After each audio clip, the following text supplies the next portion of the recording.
One thing I would say is straight away is last time around my previous video, I talked about capital gains tax, and you've got annual allowances and rates. You've got how much gain is taxed, and then how it might be reduced.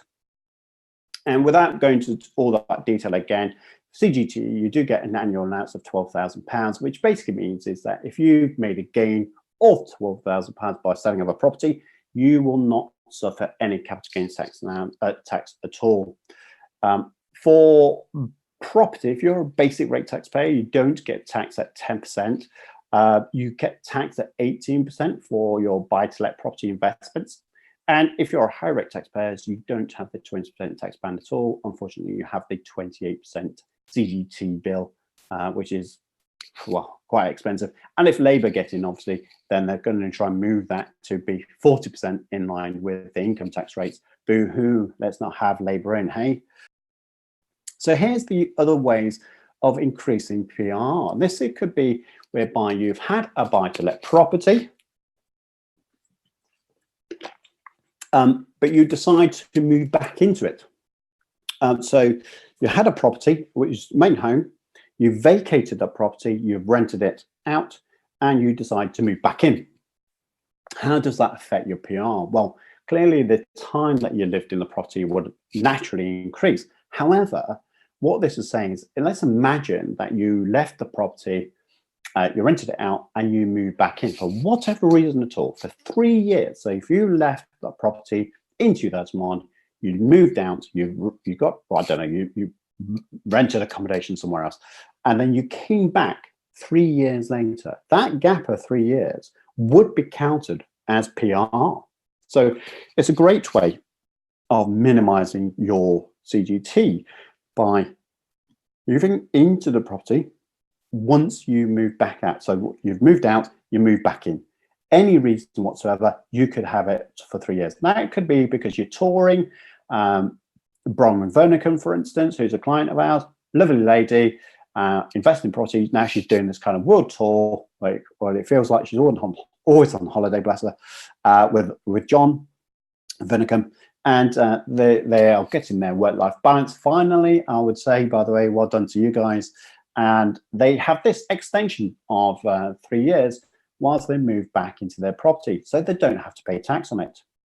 If you are forced to work abroad for whatever reason, and you've had a property, but you are being asked by your employers to move abroad, and you've rented out your house, if you could come back 10 years later on and then sell that property, and as long as you move back into that property to sell it eventually, you do not have to pay capital gains tax. So how many people out there do you think has paid capital gains tax incorrectly because they wasn't aware that they could get this allowance? Imagine if you had a property for 15 years, you lived in, I don't know, Greece because it's lovely weather.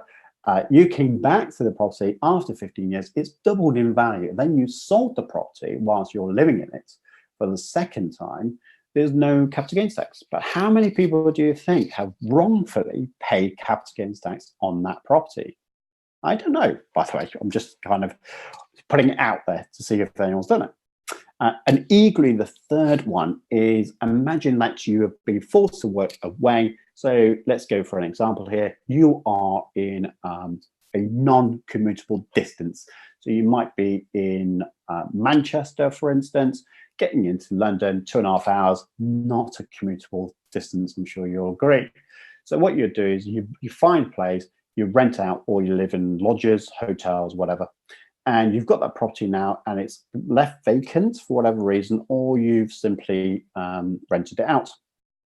Provided that you move back into that property again and it comes back to be your main residence home, then you get that 4 years as well. So that's when you are being asked to work away from home for a period of up to 4 years, and then you move back. That period of time will also be deemed to be PRR, or private residency relief, which means hardly you should be paying any tax at all. So what I want to do, I kind of took the first scenario and say, well, if you deem to be living in the property for 2 years, let's imagine that you lived in the property for 2 years but you've now got this deemed rate of 5 years because you moved on, I don't know, you went on holiday for 3 years, then you came back. We're going to say instead of 2 years, now you've lived in it for a deemed of 5 years. What you'll notice that the PRR is accelerated to 74,973 because of that deemed number of years that you've lived in the property, even though you haven't. Lettings relief is maxed out at £40,000, which means that there's no gain at all. Well, if there's no gain at all, there's no tax at all. So here we go. Capital gains tax is now 0. So as I've always said, capital gains tax and inheritance tax are optional, but you just need to understand how you can get around to avoid these taxes. And don't forget, I talk about avoidance of tax, not evasion. So hopefully you found that useful. If you have any questions at all, make sure you drop those in the comments box below and I'll get onto those as soon as I can.